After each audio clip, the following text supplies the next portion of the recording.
Her millionaire boss begged her to pose as his wife for Christmas, but his single condition astonished her. Hello everyone. Before we begin today's story, I have a small favor to ask. Please hit subscribe and turn on the notification bell so you never miss our channel's new videos. It's quick, free, and the best way to support us in bringing you more dramatic stories. Your support means the world to us. Where are you watching from? Drop your city or country in the comments below. Thank you very much. And now, let's return to our main character. The office was quieter than usual, the kind of December quiet that only arrives when most people have already mentally checked out for the holidays. And Lila Monroe was counting the minutes until she could shut down her computer and head home to her small apartment where a string of mismatched Christmas lights waited to be turned on. She had worked late all week, double-checking budgets and calendar invites for Julian Wright, the man everyone else in the building referred to as Mr. Wright or the boss, but whom she knew mostly through emails sent at odd hours and brief conversations that never strayed beyond work. Lila was gathering her coat when she noticed his office door open, the lights spilling out into the hallway like a quiet warning, and before she could pretend she hadn't seen it, Julian stepped out, his tie loosened, his phone clenched in his hand as if it had just delivered bad news. He said her name once, calmly but with an urgency that made her stop, and when she turned, she saw something unfamiliar in his expression, not anger, not impatience, but hesitation. He asked if she had a minute, and Lila nodded, telling herself this was probably another last-minute request she would solve before dinner. Instead, Julian closed the distance between them and lowered his voice, explaining that his family expected him at their estate 3 hours outside the city for Christmas Eve, that they expected him to arrive married, or at least convincingly so, and that a decade of dodged questions had finally run out. Lila thought she had misheard him, waiting for the punchline that never came, and when he finally said the words, "Pretend to be my wife at Christmas," they hung in the air like a misplaced ornament. He spoke quickly, after that, explaining how short the trip would be, how everything would be taken care of, how no one would question her if she followed his lead, and Lila listened in stunned silence, the hum of the building's heating system suddenly loud in her ears. She started to refuse, instinctively, because she was not the kind of person who stepped into someone else's life as a prop, because she valued the line between who she was and what she did for a living, and because the idea of walking into a stranger's family home under false pretenses made her chest tighten. Julian stopped her with a raised hand and added that there was a condition, just one, and that was when her stomach dropped. He told her that his family would see through anything that looked rehearsed, that they had spent years reading boardrooms and people alike, and that if she agreed, she could not act like an assistant playing a role, but like a woman who loved him, even when no one else was watching. The hallway felt too narrow, the moment too heavy, and Lila realized that this was not a simple favor or a business arrangement, but a line she could cross only once, and as Julian waited for her answer, she understood that whatever she chose would change more than just her Christmas plans. The silence that followed felt heavier than the question itself, and Lila Monroe found herself staring at the faint reflection of the office lights on the polished floor, buying time she did not feel she had. Her first instinct was to say no, not because she lacked courage, but because she had spent her entire adult life building walls that kept her dignity intact, especially at work, where being capable mattered more than being agreeable. She thought about her mother back in a quiet town in Oregon, counting pills into a plastic organizer every Sunday night, insisting she was fine while medical bills stacked up on the kitchen counter. She thought about the rent increase notice taped crookedly to her apartment door last week, the one she had folded and unfolded until the paper softened at the creases.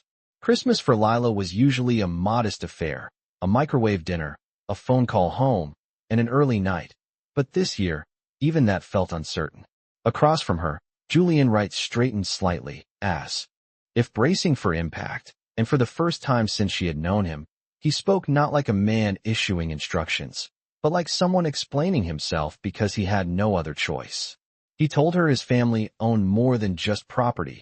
They owned expectations, traditions measured in generations, and a belief that a man who could not build a family did not deserve to lead one. He said Christmas was not about gifts in his world. It was a public audit of character, conducted over long dinners and carefully worded toasts. And this year, the questions would not stop. He admitted that the board had been watching, quietly, waiting for any sign that his personal life might complicate the image they sold to investors, and that a sudden engagement, even a temporary one, would silence years of doubt. Lila listened, arms folded loosely, absorbing the weight behind his calm voice, realizing that the man everyone saw as untouchable was standing on a ledge he could not step back from without losing everything he had worked for. At the same time, she felt her own reality pressing in, smaller in scale but just as unforgiving, a bank account that never seemed to recover, a future that depended on staying invisible and reliable, and a fear that one wrong step could cost her the job that kept her afloat. She wondered what it would mean to step into Julian's world, even briefly, knowing she could not afford to fall, not emotionally, not professionally. The condition echoed in her mind, act like you love me, and she understood then that this was not about pretending in front of strangers, but about surrendering control in moments when it would be easier to hide. Julian did not promise romance or comfort, only clarity, expenses covered, boundaries respected, and a return to normal life once the holiday ended. He said he needed someone who could walk beside him without flinching, someone real enough to make the lie believable, and for reasons she could not fully explain, Lila sensed that he had chosen her not because she was convenient, but because she was honest, even when honesty cost her. The clock on the wall ticked past 6, and with it, the last excuse she had to delay. Lila took a slow breath, aware that agreeing would entangle her in a story she had never planned to tell, and that refusing might keep her safe but unchanged, and as she met Julian's eyes, she realized that whatever she decided next would define the kind of person she was willing to be when no one else was watching. Lila did not answer right away, but she did not walk away either, and that alone seemed to shift something between them, because Julian nodded once as if acknowledging a silent agreement to keep talking. He led her back into his office, closing the door not with secrecy, but with care, and for the first time, the room did not feel like a command center, but like a place where decisions carried consequences beyond quarterly reports. He poured water into 2 glasses, handed one to her, and then sat across the desk instead of behind it, removing the last physical barrier between them. He explained the structure calmly, almost clinically, as if clarity might make the weight easier to carry. There would be a written agreement, drafted by his attorney, limited to 5 days including travel, meals, and family events, and once they returned to the city, everything would end, clean and contained. He said there would be no expectation of physical intimacy, no sharing of personal details beyond what was necessary to be believable, and no interference with her role at work once the holiday passed. Lila listened closely, noting how carefully he chose his words, how much effort he put into drawing lines, and yet, every boundary seemed to circle back to the same uncomfortable truth, that in order for this to work, it could not feel like work at all. She asked what would happen if she felt uncomfortable, and Julian answered immediately that they would leave, no explanations required, no questions asked, and the certainty in his voice told her that this part mattered to him more than he was willing to say. Then he reached into a drawer and placed a slim folder on the desk, sliding it toward her, and Lila hesitated before opening it, suddenly aware that this moment felt heavier than any contract she had signed before, even though none of the numbers were hers. As she skimmed the pages, she noticed how impersonal the language was, how it reduced something deeply human into clauses and contingencies. And yet, the last page was different, a simple addendum written in plain language, stating the one condition he had already told her, that during the agreed period, both parties would present themselves as genuinely married in all settings, public and private, without contradiction or hesitation. Lila looked up, meeting Julian's gaze, and asked him why this mattered so much, why pretending was not enough, and he was quiet for a long moment before answering that his family did not fear lies, they feared emptiness, and anything that lacked warmth would be dissected and destroyed before dessert. He admitted that he had tried before, carefully curated relationships that looked perfect from a distance, and each one had failed because they felt hollow, and this time, failure was not an option. Lila closed the folder, her mind racing through the implications, the risk of being seen too clearly, the risk of seeing him the same way, and she realized that the true cost was not the time or the travel, but the emotional discipline required to give without taking, to offer something real without keeping it. She thought again of her own life, the way she had learned to be self-sufficient, to ask for nothing, to keep her heart out of professional spaces, and how agreeing to this would challenge every instinct she had built for survival. Julian did not pressure her, did not speak again, and the quiet stretched until Lila understood that the choice was fully hers, no matter how much was at stake for him. When she finally reached for the pen resting beside the folder, her hand was steady, not because she was fearless, but because she knew that some decisions mattered precisely because they were uncomfortable, and as the pen touched paper, she felt the invisible line between her ordinary life and whatever came next dissolve, replaced by a commitment that neither of them could pretend was simple. The next 48 hours passed in a blur that left Lila barely aware of how quickly her life had been rearranged, because once the agreement was signed, everything moved with a precision that made it impossible to retreat into doubt. Julian's assistant handled logistics with quiet efficiency, flights booked, luggage recommendations emailed, a brief itinerary that read more like a business agenda than a holiday visit, and Lila found herself studying it late that night, realizing how little space there was for improvisation. The following morning, Julian asked her to meet him early, not in the boardroom, but in a private dining area reserved for clients, where breakfast waited untouched between them. He suggested they start with the basics, how they met, how long they had supposedly been married, small details that families remembered and tested without mercy.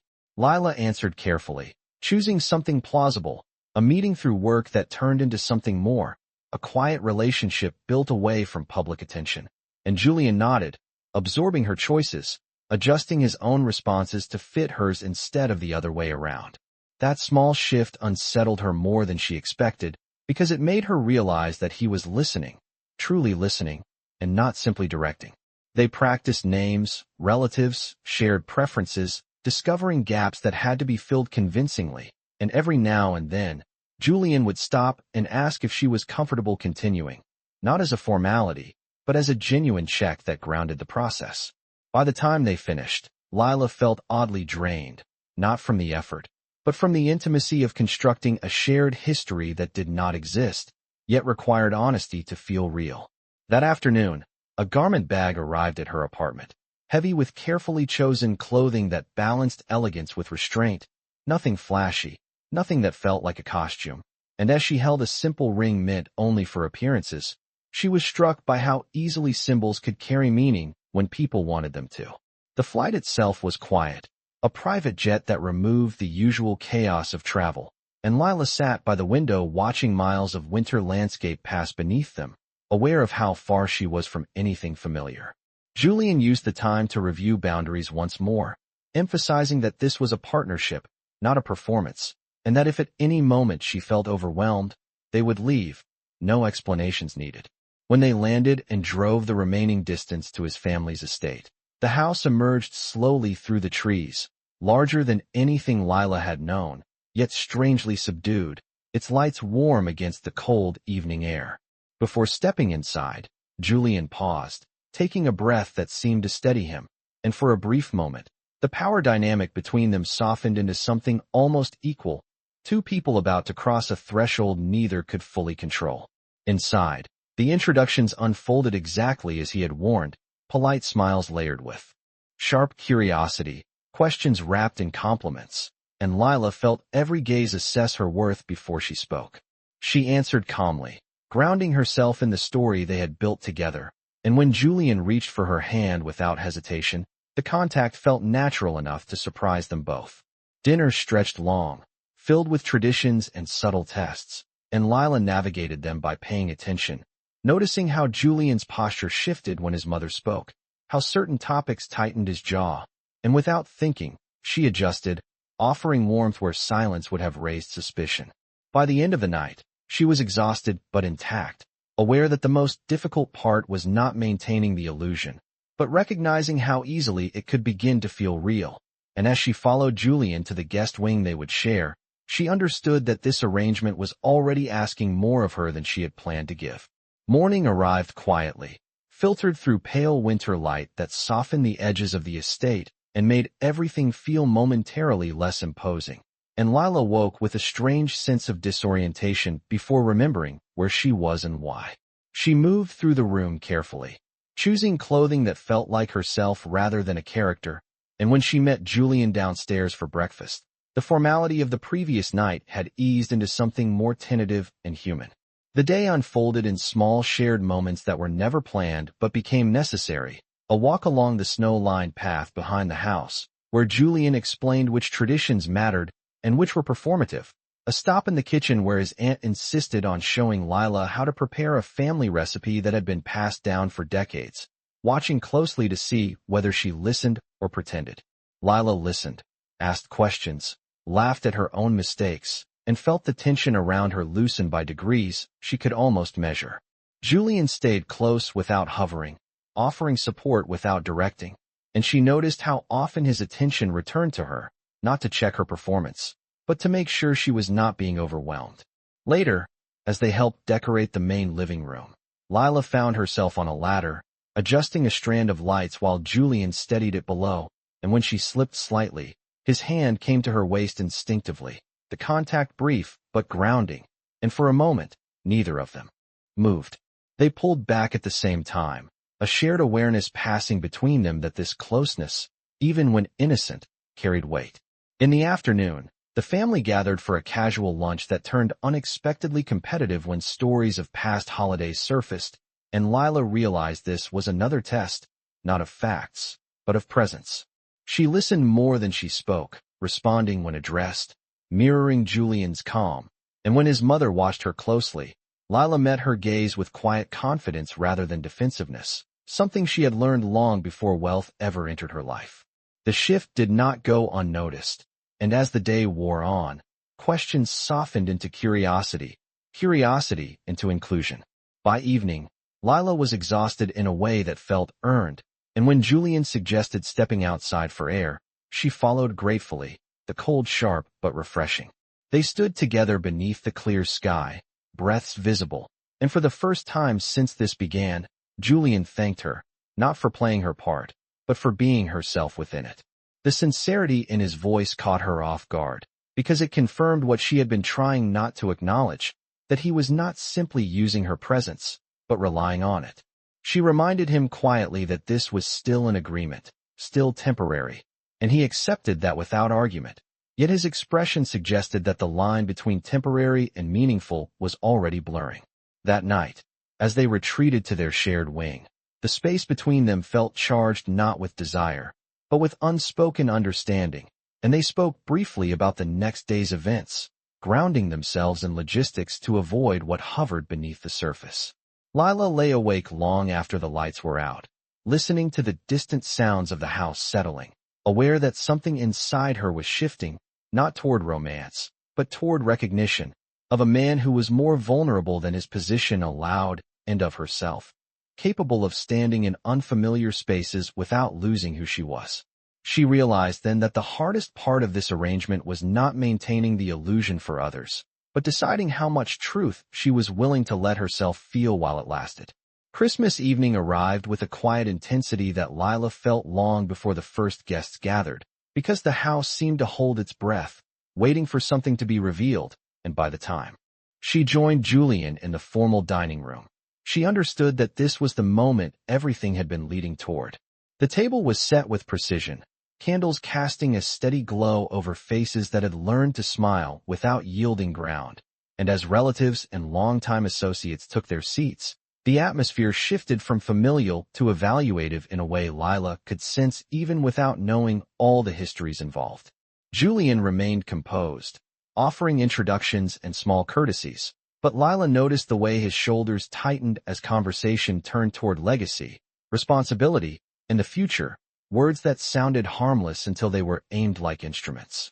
When someone asked how they balanced demanding careers with marriage, Lila answered simply, speaking about listening, about choosing presence over performance, and she felt the attention sharpen, as if her response had crossed an invisible line. The questions became more pointed, framed as curiosity but shaped by judgment, and then came the remark that changed everything, delivered with a polite smile from someone seated halfway down the table, suggesting that Lila must have known exactly what she was doing, marrying into influence at the right moment.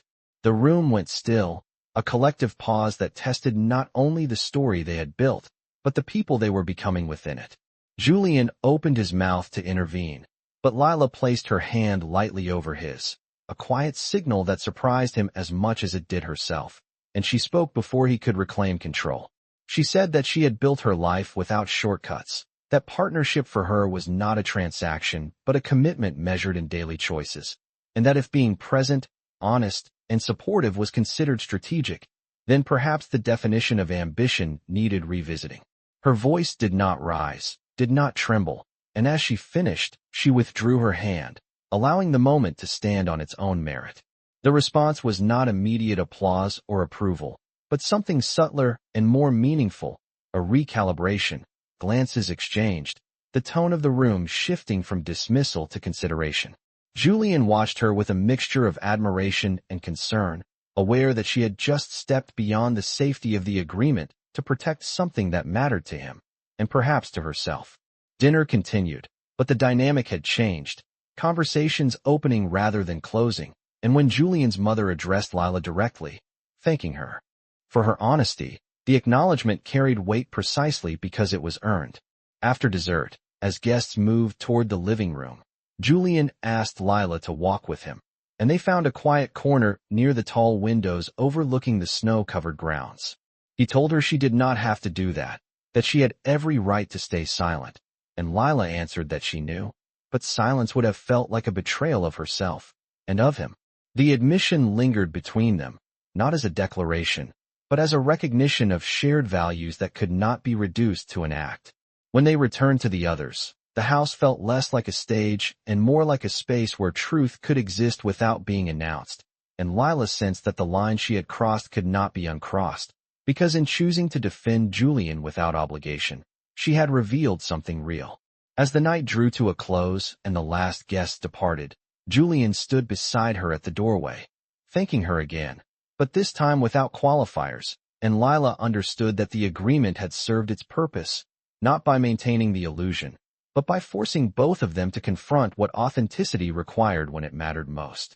The shift came the following morning, subtle at first, the kind that announces itself only after it has already settled into place, and Lila sensed it while walking the quiet hallway outside the study, carrying a tray of untouched coffee she had been asked to deliver.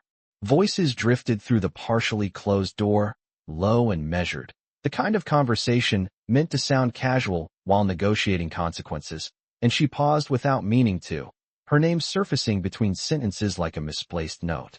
Someone spoke about stability and optics, about how the weekend had gone better than expected, and another voice replied that continuity would reassure the board, that extending the arrangement a few months could smooth the next earnings call without raising suspicion. Lila stood still, the warmth of the cup seeping into her palms as understanding formed not as shock but as clarity, and when Julian answered, careful and restrained, she heard the word practical where she had hoped for finished.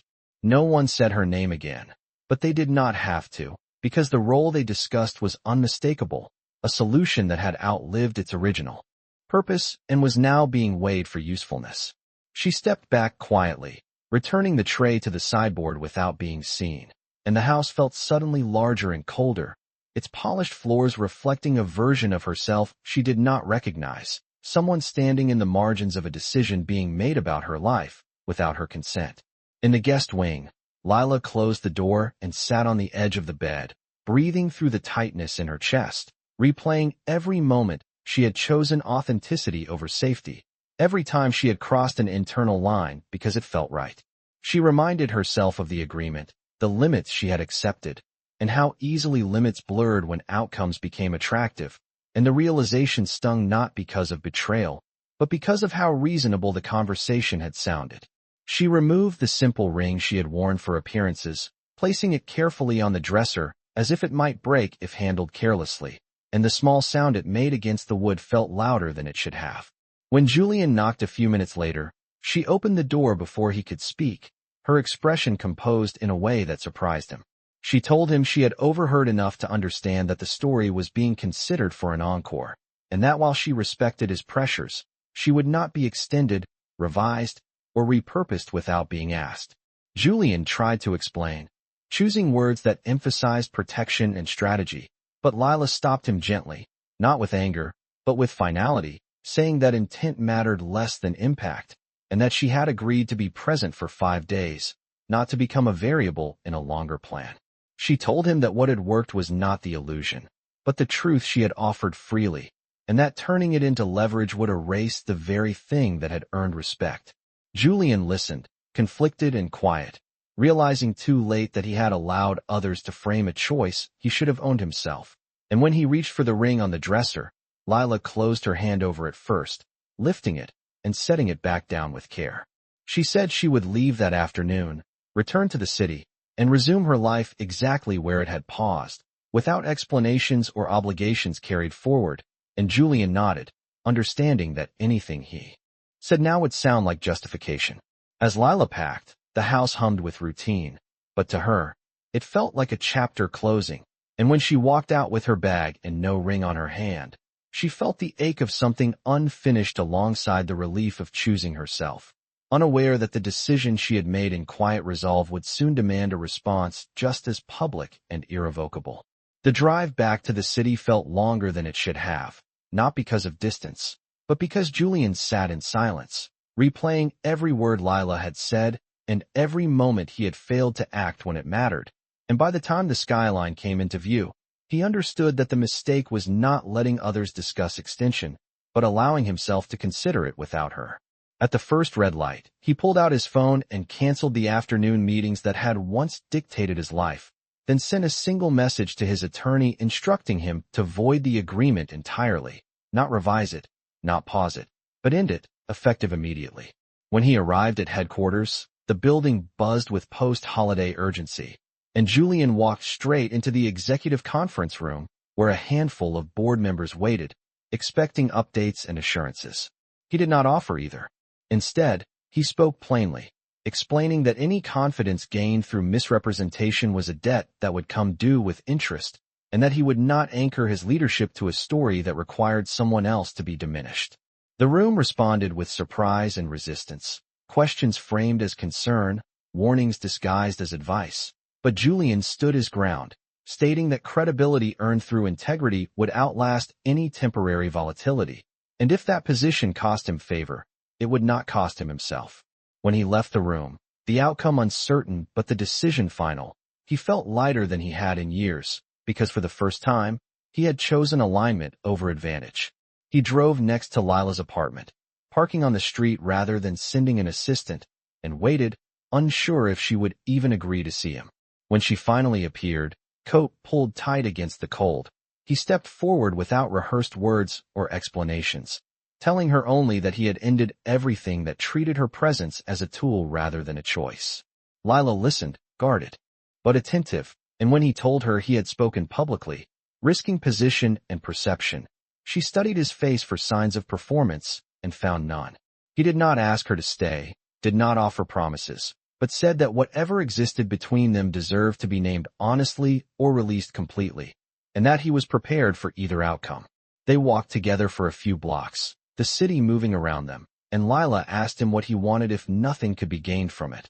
And Julian answered without hesitation that he wanted to know her without an audience, without terms, and without the safety of pretending. She stopped then, turning to face him, and told him that what hurt had not been the conversation she overheard, but the ease with which people assumed she would agree to be extended without being seen, and Julian acknowledged that truth, not defensively, but with accountability.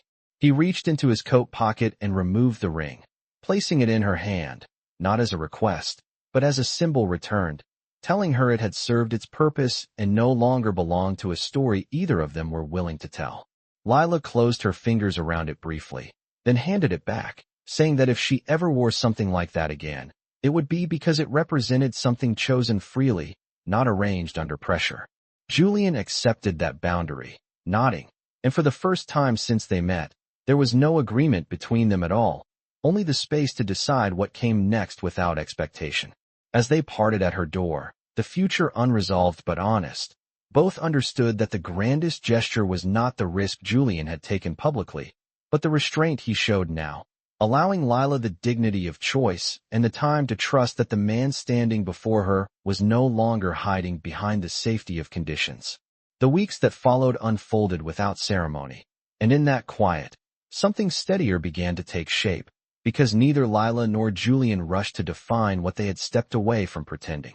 Back at work, Lila returned to her routines, spreadsheets and schedules grounding her in familiarity, and Julian respected the boundaries she had drawn, communicating only when necessary, treating her not as an exception but as a professional whose trust he was no longer entitled to assume. Slowly, trust rebuilt itself in small, deliberate ways. A shared coffee after a late meeting where conversation stayed personal but unpressured, a walk during lunch where silence was allowed to exist without meaning.